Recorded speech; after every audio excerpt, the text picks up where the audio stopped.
Good evening, everyone. It's me, Dr. Plague. We talk a lot about horror on this channel, but the real horror out there is how easy it is for your data to fall in the hands of disreputable people. That's why today's video is sponsored by Aura. While you're enjoying today's spooky video, data brokers, those things that go bump on the web, could already be selling your information to scanners, spammers, and anyone else who may want to target you. Your full name, email, home address, your health records, your relatives, they could all be out there. That's why I've been using Aura. Aura shows me which data brokers are selling my information and automatically submits opt-out requests, just for me.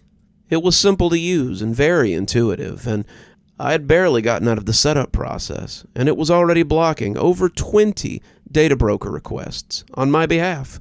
Aura protects your passwords, your banking information, everything you need for day-to-day online life. Cleaning up my information not only helps reduce the amount of spam I get, but it also protects me from hackers who could use my information to help them access my social media accounts, bank accounts, other sensitive information. Things like a certain YouTube channel that you all enjoy listening to so much. Aura also does much more to protect me and my family from online threats, the kind you can't see.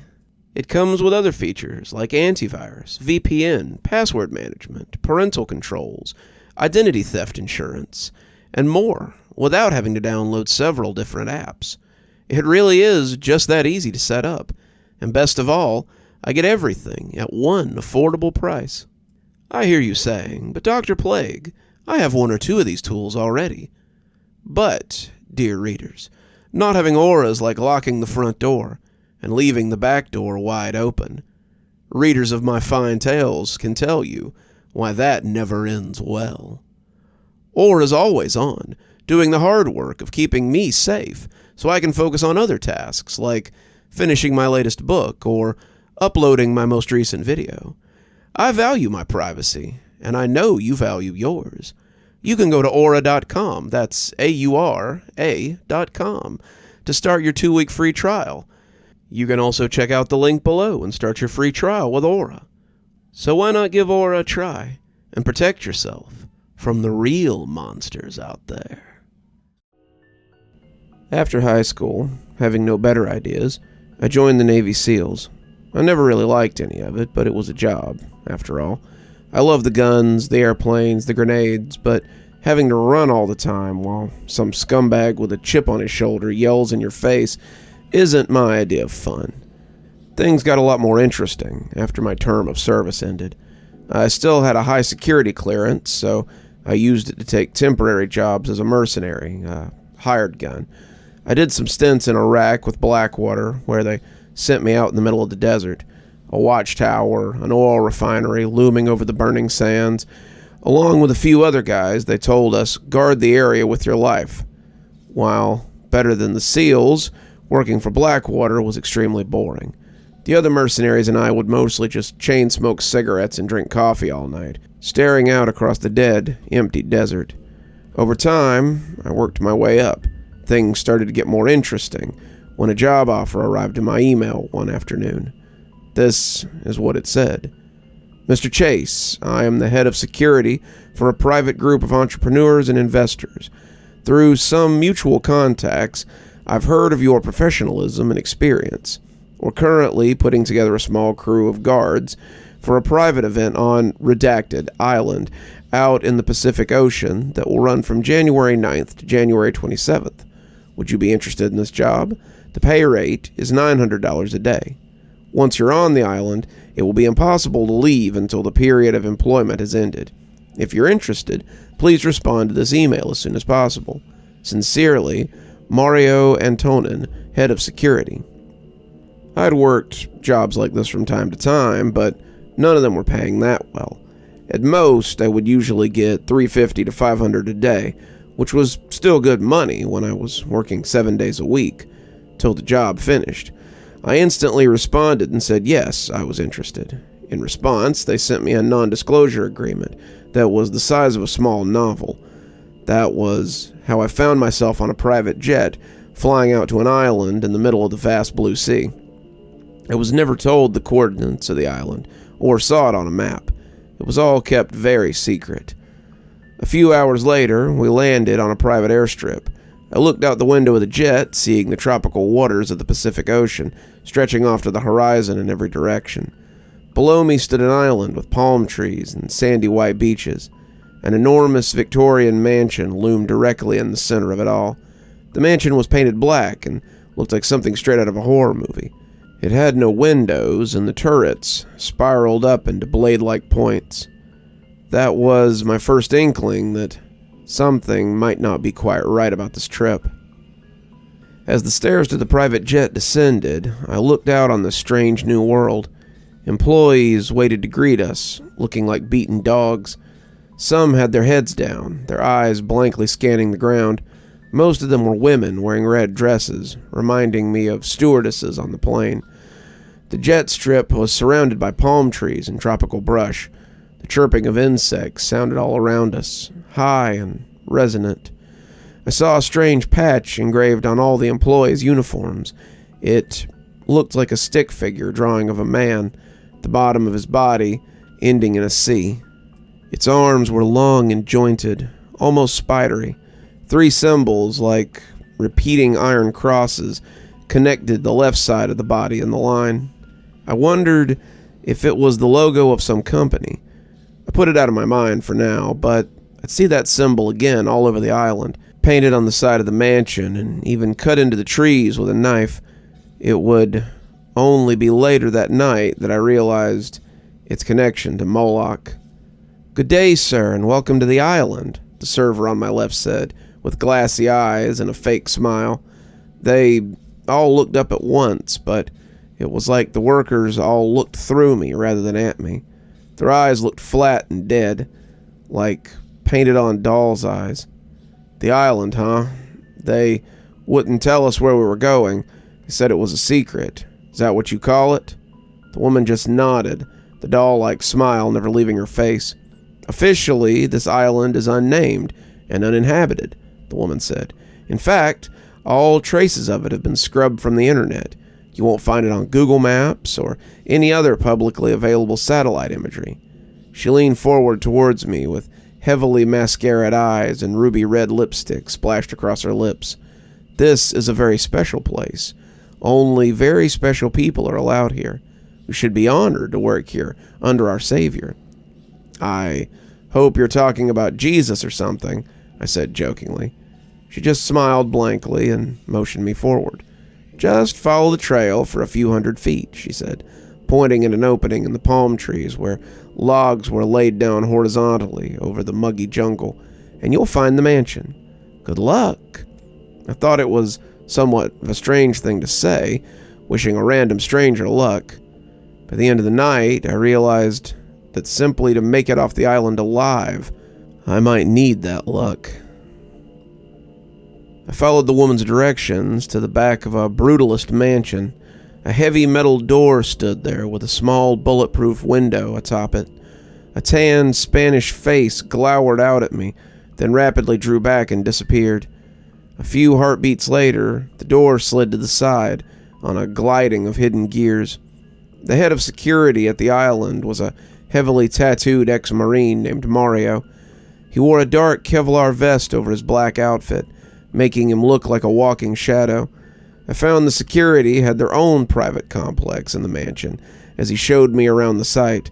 Hundreds of hidden cameras covered every angle of the mansion, and the surrounding parts of the island, too. Dozens of black-clad security agents swarmed over the screens, checking monitors and computers constantly. "Quite a setup you've got here," I said to Mario, nodding at him. He smacked me on the shoulder, giving me a confident grin. "Money's no issue here, Richard. Security is paramount. There are things on this island that could rip apart the world, if ever they escaped." I raised an eyebrow. "Like what? Nuclear weapons or something?" I asked, with a laugh. "You'll see for yourself later," he said, his dark eyes flashing with something cold and alien. Mario led me in a couple of the new hired guns around the island. The place was certainly strange. It reminded me of some combination of secret black ops site and a playboy billionaire's private heaven. All the doors in the mansion looked like they were made of thick steel. They had wheels that would spin, like those on a submarine. The mansion also had no windows at all, at least none that I could see, except for the small shatterproof glass openings on the steel doors. I don't want to ask too many questions, however. Couldn't resist asking him a couple of small things, though. At least, they seemed small to me. "What are those hatchways?" I asked Mario, pointing to the rectangular covers built into the concrete walkways. They had heavy handles. Are those manholes or something? They're tunnels under the island, just for maintenance and security, you understand. "Wow, this place is certainly well developed," I said. We came out through a grove of palm trees.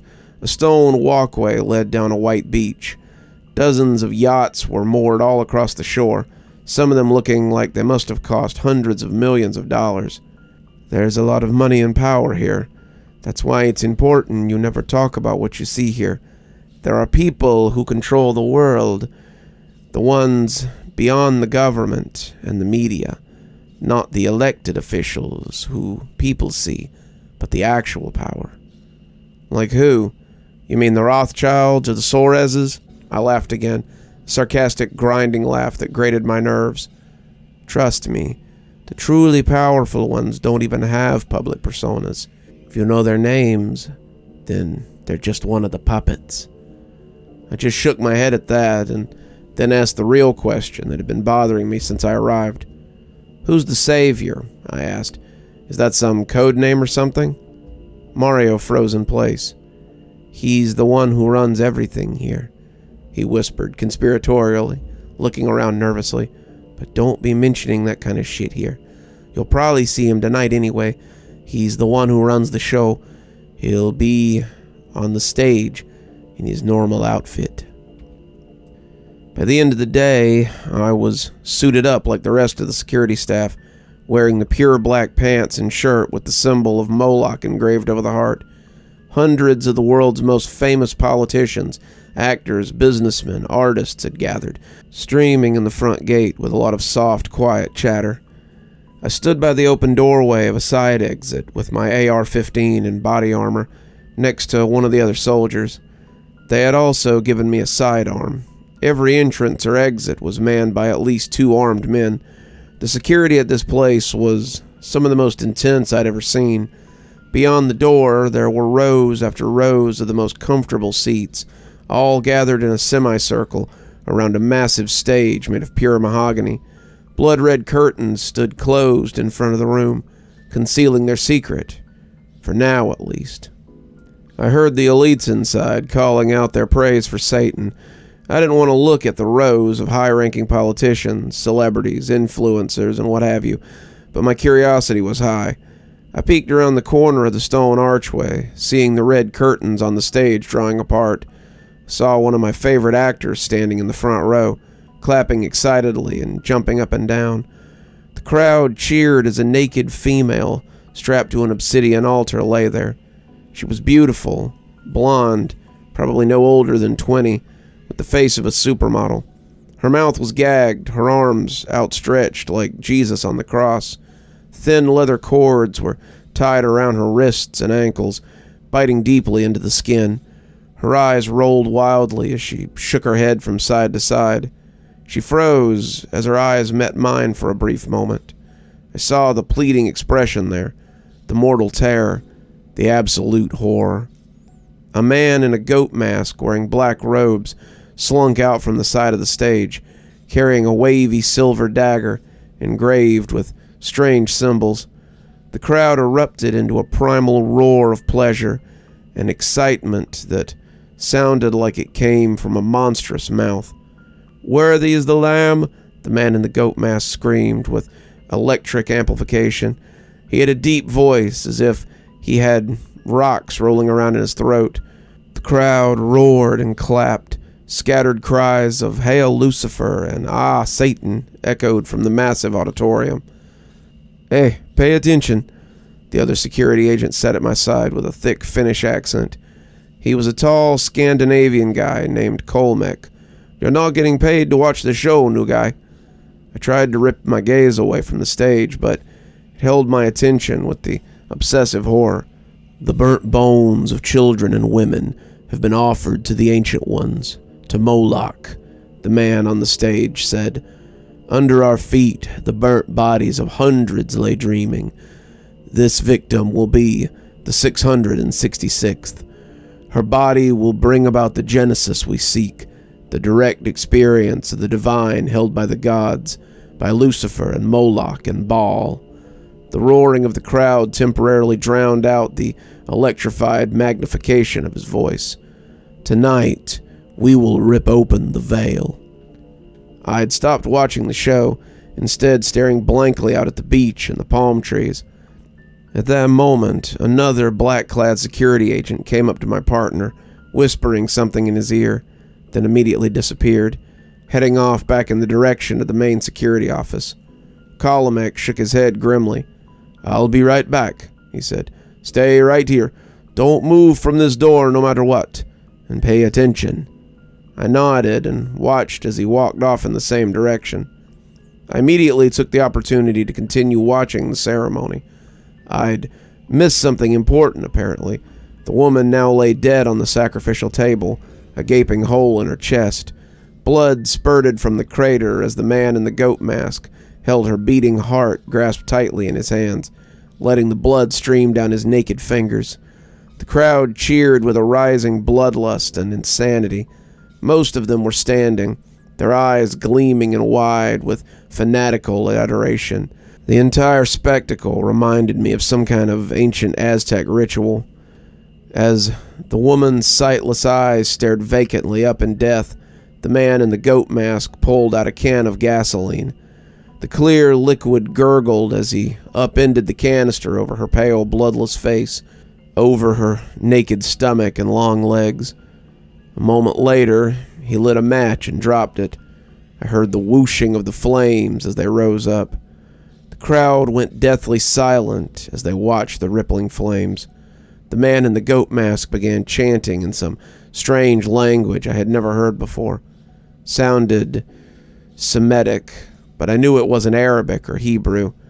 I felt something like electricity ripple through the air, almost like a feeling of falling pressure before a storm. I looked down at the hairs on my arms, seeing them rise up. I looked back up at the stage, and my eyes widened in horror. The flaming body of the sacrificial victim had started to morph before my eyes and the eyes of the crowd around me. The dripping, blackening flesh jumped up and down, as if there were rats trapped in her body trying to escape. There was a deafening hissing, as if 1,000 snakes were being burned alive. The dead woman's arms jerked up, the skin splitting open as if she had seams running along her skin. Something dark and muscular with curving black talons ripped its way out of the dead, burning flesh. Behind it, a head appeared with long, curving horns and eyes that spun with whirls of fire. It looked like the offspring of a bull and a demon. Its imposing body rose from the inferno, appearing like magic from the solid stone. It raised itself to its full height, looming over the crowd, the last of the woman's blood hissing and boiling away as her flesh dissolved into ashes. "Behold, Moloch rises!" the man in the goat mask screamed in fanatical joy. The crowd cheering had stopped, though. Many of the faces in the crowd looked chalk white with terror. A bull god surveyed the crowd, its horns nearly scraping the ceiling 20 feet above the stage. At that moment, I knew death was on its way, with eyes of fire and a grin like a skull, ready to reap the field of human bodies. I heard running behind me, but I didn't dare turn away from the horrific sight. The last of the fire's embers died, sending up thin wisps of gray smoke that spiraled around the bull god's monstrous face. Moloch stood as still as a statue. If it weren't for one thing, I might have thought it was some sort of sculpture or an art project. He had 2 nostrils like a serpent's. As his great lungs inhaled, the smoke billowed in and out of his mouth and nose. Some of the people at the edge of the crowd had gotten up, hurrying towards the door. Moloch's head ratcheted to face them, his fiery eyes narrowing into slits. "Do not leave," the man in the goat mask pleaded. "Those who have fear are not worthy of life. Do not prove yourselves unworthy of life." As the first of the fleeing men and women got to within a few steps of the door, Moloch gave a primal roar. In a blur of strength, he reached down and ripped the blackened sacrificial altar off the stage.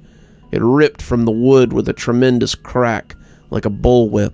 He hurled the heavy mass of stone at those heading towards the opposite exit, the one I was guarding. I watched it curve through the air. The people started screaming and clawing to escape as it smashed down on their heads with a grating crash. I could feel the floor shake from where I stood outside. Blood exploded from their smashed bodies. I saw arms and legs jerking and seizing under the heavy stone, but within a few moments they slowed and stopped. Others were running towards the exit, but Moloch leapt off the stage in a blur.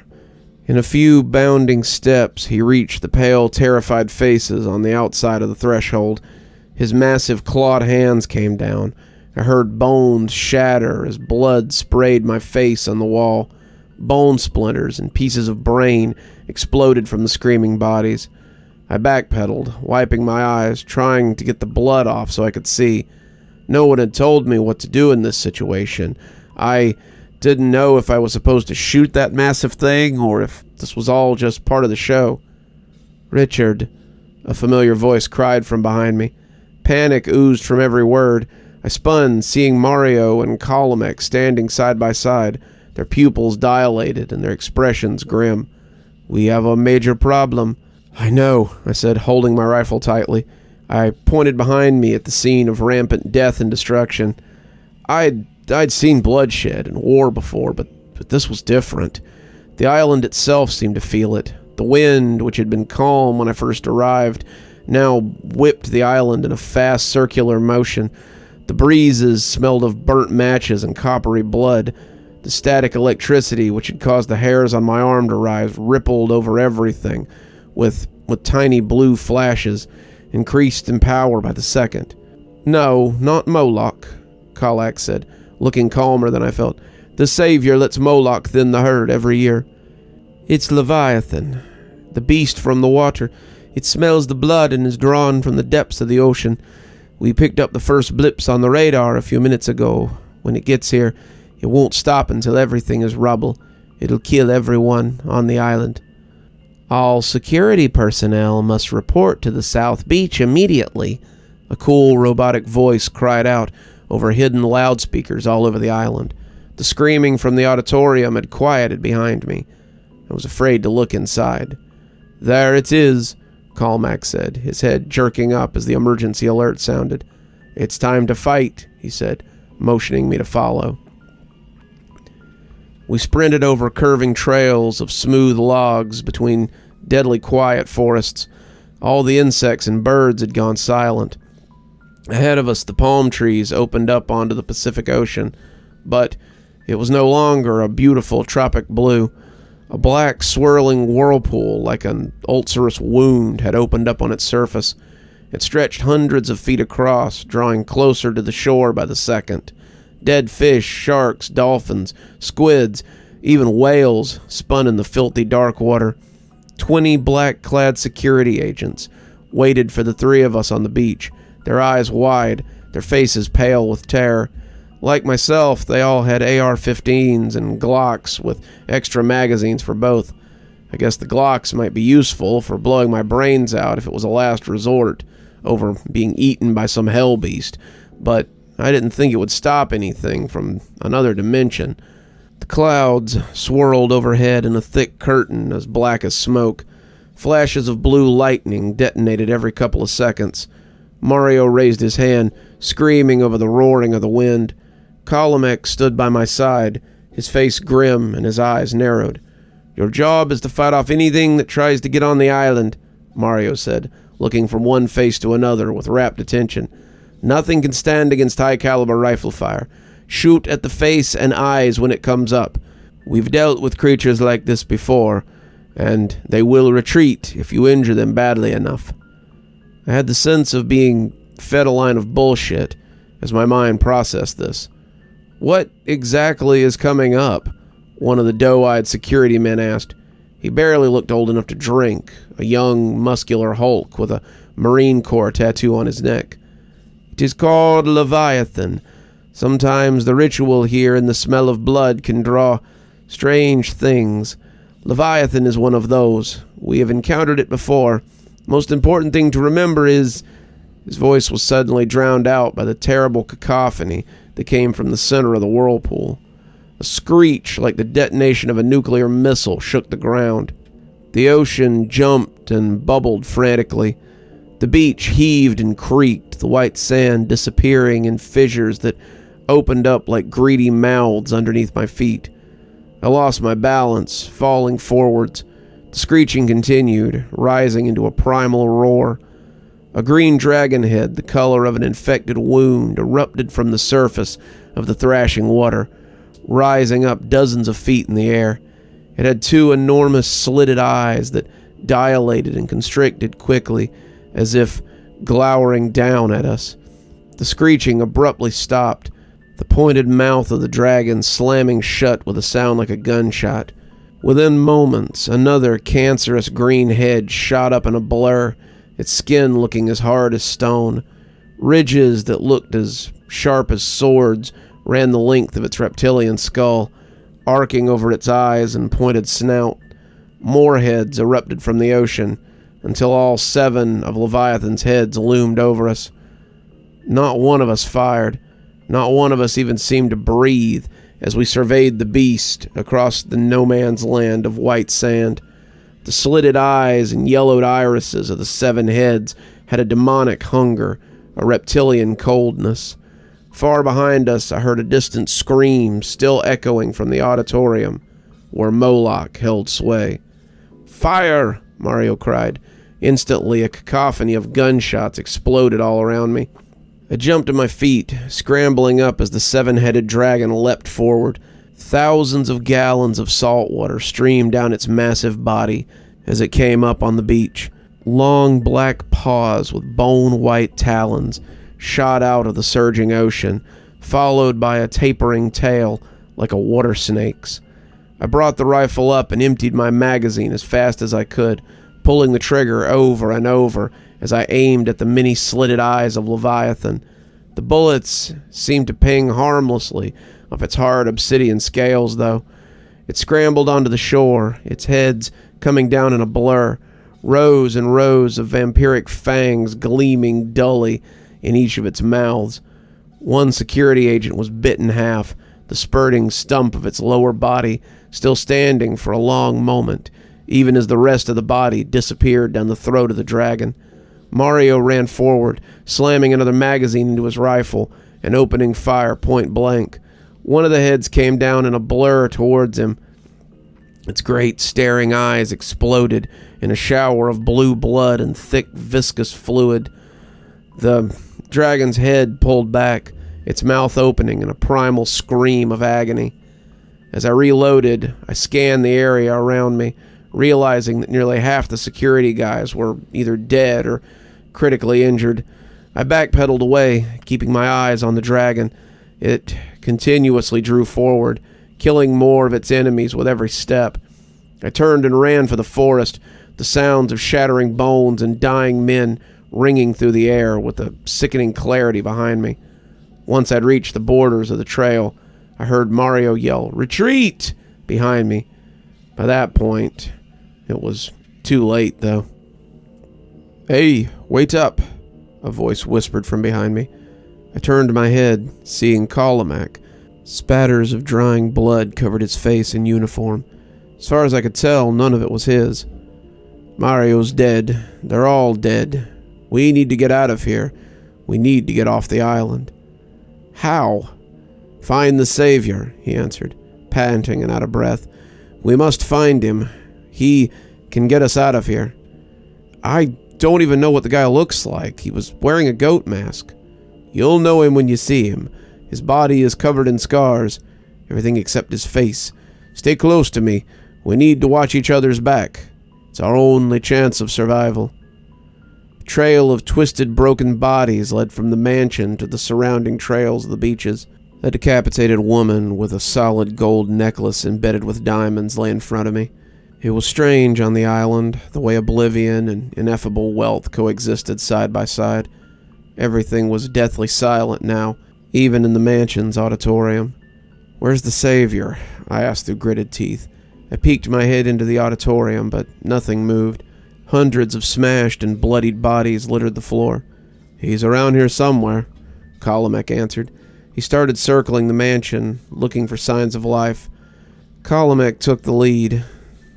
As he turned a corner, an enormous black hand with sharp claws of fingers flitted towards us in a blur, wrapping itself around his chest.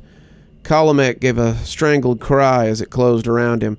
I heard the bones crush as a spout of blood and gore flew from his mouth and nose, as if it were a toothpaste tube being squeezed. I backpedaled away as Moloch threw the twitching corpse aside like a discarded toy. It smashed into the wall of the mansion, exploding wetly, a human-shaped, bloody stain languidly dripping down the wall above Kalamek's mangled body. Moloch slowly turned his head towards me, the fiery eyes flashing with hunger. He gnashed his fangs together, taking a step forward with legs the size and shape of tree trunks. With every step he took, I felt the ground tremble. "Stop!" I cried, moving away from the monstrous creature. "Why are you doing this?" "There is no why," he gurgled, his voice monstrous and inhumanly slow. "There is only power. The weak deserve to die. Only the strong are worthy of life." I raised my rifle in a last-ditch effort to save myself. Moloch saw it and started running towards me, every step crushing the paved walkway around the mansion into rubble and dust.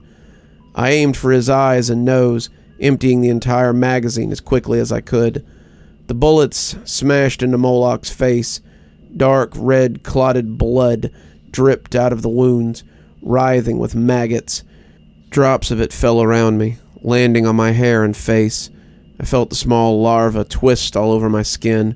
Moloch's blood smelled nauseating, like some combination of stink bugs and rotting bodies. He slowed, giving a roar of pain. I turned to run in the opposite direction, but as I looked out in the direction of the beach, my heart dropped. Leviathan was moving in our direction, the giant dragon head looming over the trees. Quickly, it swept towards me, like a dark wind. "You will suffer for that, worthless slave," Moloch growled, wiping blood from his fiery eyes with his sharp talons. A sudden idea came to me. I ran in the direction of Leviathan. Moloch followed closely at my heels, only a few steps behind. Leviathan slithered towards us over the sand and trees, its enormous body undulating like a water snake's. I screamed at it incoherently. Its 7 heads snapped towards me. Its slitted eyes widened as it saw Moloch. I heard the crashing of Moloch's footsteps behind me, only feet away from crushing me into paste. His massive lungs heaved, breath coming quickly, exhaling the odor of sulfur and smoke. "Leviathan," Moloch growled in his demonic voice. "These are my tributes." Leviathan's dragon head looked straight up at the sun and screamed in response, their many voices rising and falling in a dissonant wail. As I sprinted into the trees, Leviathan and Moloch ran at each other, colliding with an ear-splitting crash. I glanced back, seeing Moloch ripping one of the dragon's heads off its neck with his sharp fingers. The head screamed as blue blood erupted from the stump. After a moment, the neck fell limply forward. The other dragon heads bit Moloch in a unified attack. They ripped deep holes in his shoulder and arms, snapping over and over like rabid dogs. As the two eldritch monstrosities attacked each other in a fierce battle, I lost sight of them, but the sounds of fighting echoed over the entire island, crashing like lightning. I felt like the survivor of an apocalypse. I couldn't find a single other living person on the island. Hundreds of crushed, broken, and decapitated bodies surrounded me. Over the cacophony of fighting, I heard a new noise, the whirring of a helicopter nearby. It was coming from the other side of the mansion. Frantically, I sprinted towards the other side, seeing a Black Hawk helicopter getting ready to land. A man in black robes sat in the pilot's seat, his green eyes gleaming as a wide smile spread across his face. I smashed my fist into the door over and over until he opened it. "Holy shit, you're still alive?" he asked. I hadn't seen this man before. He had a face like a Calvin Klein model, all sharp angles and high cheekbones, perfectly proportioned in every way. But his scalp looked melted and scarred, as if someone had thrown gasoline on his hair and ignited it. His eyes were stunted, twisted growths of scar tissue. His hands, too, were covered in deep, folding burn scars. Are you the savior?" I responded quickly. "Please get me out of here." "They call me that," he said wistfully. "The savior, yes. I guess I am. Get in." The savior stared at me with his strange green eyes, the color of swamps where monstrous things swam under the surface. "Some people just need to learn the hard way," he said. The helicopter took off into the dark night, covered with bright twinkling stars. There is no great power without great responsibility, after all. Those of us who seek the Ancient Ones know it comes with a cost. I just stared out the window, gazing down at the countless mutilated bodies that littered the beach. Below us, the face of the bull stared up with eyes of fiery cyclones. The broken, still body of Leviathan lay at its feet. As we made it over the great waters of the Pacific Ocean, the bull god raised its hand and waved. At that moment, I thought I could almost see a hurricane of translucent souls circling around him, spiraling up into the sky. You're still here. Thanks so much for joining us for tonight's spooky tale. If you'd like a little bit more spooky in your life, why not click on one of the videos that appears at the end of our story? Or maybe head on over to one of our playlists where you can get your fill of spooky content. If you like your spooky a little more tactile, I've got a new book that's come out. If you'd like your own copy, there's a link below in the description where you can get your own copy of my spooky book. If you like what you see here on the channel and think you might like to support in a more monetized way, then why not come over to Patreon or become a member on YouTube? Speaking of, let's go ahead and thank our members now. Thanks to Civ Garstad, Unicorn Hollow, and Army Dude for being our Spooky Ghost contributors. Thanks to Janet, Lee Kendall, Saikat, Ronda J, Sue Casper, and Valinator for being our Spooky Skeleton contributors. And thanks to Oh Snap, Hi Stacy, Winter, Xaronan, Stephanie Carrington, Tyler Parker, Cinnamon Fox, Grim Reaper, TomBoiTopUwU, and Queen Sheebah for being our Ghostly Reader tier contributors. And a big thanks to Scott Donahue for being our Ghostly Writer tier contributor. Thanks, everyone. We just couldn't do the show without you. If you'd like to support the channel, then come on down to Patreon or become a member on YouTube. Spooky Skeleton tier contributors, that's our $5 tier, get their spooky 12 hours early at 8:30 a.m. as opposed to 8:30 p.m. My time, of course. And while Ghostly Reading is only a tier that's available on Patreon, you get a signed copy of my book anytime I write one on your doorstep in, hopefully, a timely manner. If you'd like a book, we have many on Amazon. I've got links below if you'd like to follow those. Should get you to my page so you can buy any one of my 8 books I believe we're up to now. I'm sure they'd look really nice on your shelf, and I'll sign them for you if you can find me out in the wild. And as always, thanks for stopping by. Dr. Plague, signing off. Have a wonderful evening.